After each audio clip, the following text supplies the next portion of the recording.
Hello friends, स्वागत है आप सभी का हमारे इस यूट्यूब चैनल हिंदी साहित्य बाय पूजा पांडे में। फ्रेंड्स, 2-3 दिन से मैं वीडियो नहीं डाल पा रही थी, कुछ डिस्टर्बेंस थी। आज हम इस वीडियो में देखेंगे जो भक्ति काल के प्रमुख संत कवि हैं दादू दयाल, उनके बारे में। जैसा कि आप सभी बाकी अन्य संत कवियों के बारे में थोड़ा बहुत तो जानते होंगे, हो सकता है कुछ लोग इनके बारे में थोड़ी कम जानकारी रखते हो, तो आज इनके बारे में हम डिटेल में इस वीडियो में देखेंगे। फ्रेंड्स, चाहे आप हिंदी संबंधित किसी परीक्षा की तैयारी कर रहे हो, चाहे आपका फिर यूजीसी नेट जेआरएफ हो, DSSB हो, NVS हो, या फिर आपका EMRS PGT का एग्ज़ाम हो, या या फिर आप झारखंड PGT की तैयारी क्यों ना कर रहे हो, जहाँ भी आपके हिंदी संबंधित प्रश्न पूछे जाते हैं, हिंदी साहित्य से प्रश्न आते हैं, तो हिंदी साहित्य का इतिहास हो या फिर हिंदी भाषा में विज्ञान हो, वो सभी आपके लिए महत्वपूर्ण है। तो आपके लिए ये वीडियो काफ़ी हेल्पफुल होने वाला है, तो इसको एंड तक ज़रूर देखिए। इसमें हम बात करेंगे दादू दयाल के बारे में। आप सिलेबस में देखें अगर सिर्फ EMRS PGT की, तो उसमें सबसे पहले कबीर का नाम आया है। कबीर के बारे में हम पहले ही बातचीत कर चुके हैं, आप वीडियो देखेंगे। तो जब मैं KVS की तैयारी करवा रही थी, तो वहाँ पे हमने अलग से सभी कवियों के बारे में देखा है, वहीं पर आपको कबीर दास जी देखने को मिलेंगे। इसमें हम बात करते हैं दादू दयाल के बारे में। तो उनका जन्म जो है वो 1601 विक्रम संवत में हुआ, जिसे हम ईस्वी में कहें तो 1544 ईस्वी। और जैसा कि आप जानते हैं, विक्रम संवत और ईस्वी में 57 साल का अंतर होता है, वो आपको यहाँ पे देखने के लिए मिल जाएगा। दादू दयाल का जन्म आपका 1601 विक्रम संवत में हुआ 1544 ईस्वी में, और अहमदाबाद में हुआ था, गुजरात राज्य में, एक ब्राह्मण परिवार में। किसके घर में? तो लोधी राम के घर में। आप इसे चाहें तो नोट करके रख सकते हैं कि लोधी राम के यहाँ अहमदाबाद में 1601 विक्रम संवत में ब्राह्मण परिवार में दादू दयाल का जन्म हुआ था। और 11 वर्ष की अवस्था में ही दादू दयाल को भगवान ने वृद्ध के रूप में दर्शन भी दिए थे। इस बात का उल्लेख हमें कहाँ देखने को मिलता है? तो जो जन गोपाल एक कवि हैं, संत हैं, इनकी एक रचना है जन्म लीला पर्ची। इनकी जो रचना है जन्म लीला पर्ची, जन गोपाल के द्वारा रची गई, उसमें हमें इस बात का उल्लेख देखने को मिलता है कि 11 वर्ष की अवस्था में दादू दयाल को भगवान ने वृद्ध के रूप में दर्शन दिए। आपसे प्रश्न पूछा जा सकता है कि कितने वर्ष की अवस्था में दादू दयाल को भगवान ने दर्शन दिए थे। आगे देखें हम तो दादू जी की कई रचनाओं में इस पंथ के अनुयायी हमें अपने साथ एक सुमरनी रखते हैं, और ये जो है सत्यराम कहकर ये आपस में अभिवादन करते। जैसे हम एक दूसरे से मिलते हैं तो नमस्ते या फिर जो भी हाय लोग करते हैं, जब वे लोग मिलते थे तो सत्यराम बोलते थे। सत्यराम भी कहा जाता है कि राम ही क्या है, सत्य हैं, ऐसा बोलकर वे आपस में अभिवादन करते हैं। और दादू के बाद जो ये संप्रदाय है धीरे धीरे 5 उप संप्रदायों में विभाजित हो गया, जिसे हम आगे देखेंगे। और आज भी आप देखेंगे दादू पंथ के लोग तो सतराम कहकर ही आपस में अभिवादन किया करते हैं और अपने साथ एक सुमरनी रखा करते हैं। आइए उन 5 उप संप्रदायों को देख लेते हैं। पहला है आपका खालसा, दूसरा है विरक्त तपस्वी, तीसरा है उत्तराधे व स्थान धारक, चौथा है खाकी और पांचवा है नागा। और दादू पंथियों का जो सत्संग स्थल है वो अलख दरीबा के नाम से जाना जाता है। ये चीज़ें आप नोट करके रख लीजिए कि इनका जो सत्संग स्थल होता है वो अलख दरीबा के नाम से जाना जाता है। आपसे ये प्रश्न पूछा जा सकता है कि अलख दरीबा क्या है? तो ये एक क्या है? सत्संग स्थल है दादू पंथियों का। अपनी प्रिय से प्रिय वस्तु भी परोपकार के लिए तुरंत दे देने के स्वभाव के कारण इनका नाम जो है वो दादू रखा गया। इनका नाम दादू ऐसे पड़ा क्योंकि कितनी भी प्रिय से प्रिय वस्तु ही क्यों ना हो, लेकिन परोपकार के लिए ये तुरंत उसको दे देते थे, उसमें हिचकिचाते नहीं थे। इसी कारण जो इनका नाम है दादू रखा गया।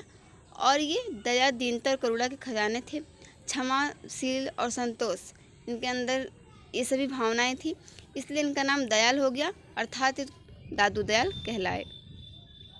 विक्रम संवत 1620 में जब इनकी अवस्था 12 वर्ष की थी तो ये गृह त्याग कर सत्संग के लिए निकल पड़े और केवल प्रभु चिंतन में ही लीन हो गए। उसके बाद विक्रम संवत 1625 में ये सांभर पधारे और यहाँ उन्होंने मानव के भेद को दूर करने वाले सच्चे मार्ग का उपदेश दिया कि मानव में कोई भेद नहीं है, बल्कि सभी मानव एक हैं। उसके बाद ये जो है महाराज दादू जी हैं जो ये आमेर पधारे, तो वहाँ की सारी प्रजा और राजा फिर इनके भक्त हो गए। और उसके बाद फिर दादू दयाल फतेहपुर सीकरी भी गए, जहाँ पर कि बादशाह अकबर ने पूर्ण भक्ति और भावना से दादू जी के दर्शन करके उनके सत्संग और उपदेश को ग्रहण किया। उसके बाद अपने जैसे इन्होंने कहा कि नहीं हम इनका सत्संग और उपदेश ग्रहण करना चाहते हैं, तो फिर 40 दिनों तक वहाँ पे सत्संग हुआ दादू जी का और उन्होंने उपदेश ग्रहण किया अकबर ने। इनके सत्संग से प्रभावित होकर अकबर ने अपने समस्त साम्राज्य में गौ हत्या को बंद करवा दिया। उसके बाद दादू जी महाराज नराड़ा, ये गांव का नाम है जो जयपुर जिले में पड़ता है, वहां पधारे और उन्होंने इस नगर को साधना, विश्राम और धाम के लिए चुना। और यहाँ एक खेजड़े के वृक्ष के नीचे, ये आपको उधर गुजरात साइड में देखने को मिल जाएगा, खेजड़े का वृक्ष के नीचे विराजमान होकर लंबे समय तक तपस्या की। और आज भी वो जो खेजड़ा जी का वृक्ष है, ऐसा माना जाता है कि सिर्फ उसके दर्शन मात्र से ही तीनों प्रकार के ताप नष्ट होते हैं। 3 प्रकार के ताप कौन कौन से होते हैं आप जानते होंगे, दैहिक, दैविक और भौतिक। ये तीनों ताप होते हैं, यानी कष्ट होते हैं एक प्रकार से। और ऐसा माना जाता है कि अगर कोई उस खेजड़े वृक्ष का दर्शन कर ले तो तीनों प्रकार के ताप नष्ट हो जाते हैं, दूर हो जाते हैं। और वहीं पर उन्होंने जो है एक ब्रह्मधाम दादू द्वारा, जिसका कि नाम है, उसकी स्थापना की, दादू द्वारा की।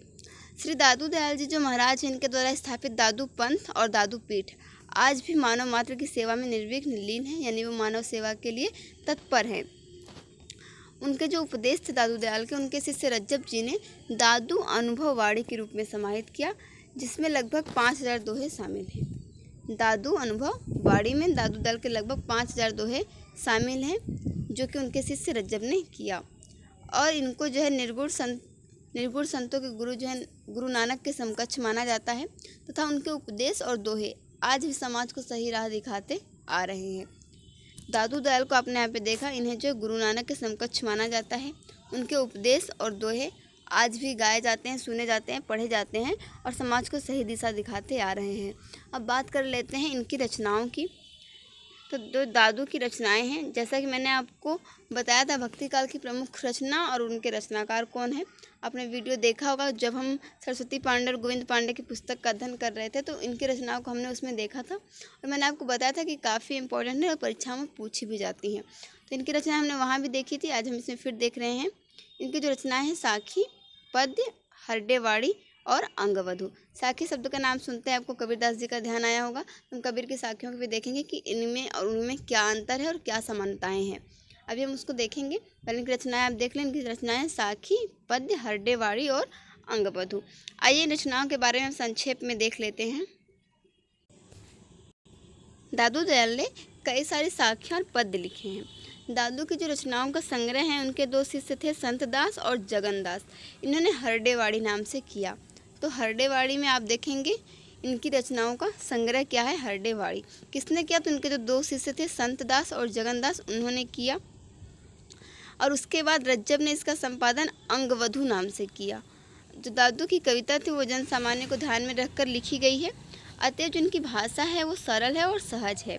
आप देखेंगे तो दादू भी जो है कबीर की तरह अनुभव को ही प्रमाण मानते थे। और दादू की रचनाओं में भगवान के प्रति प्रेम और व्याकुलता का भाव है, यानी कि वे भी ईश्वर से मिलने के लिए काफ़ी ज़्यादा व्याकुल है, उनके प्रति काफ़ी ज़्यादा आस्था और श्रद्धा का भाव रखते हैं।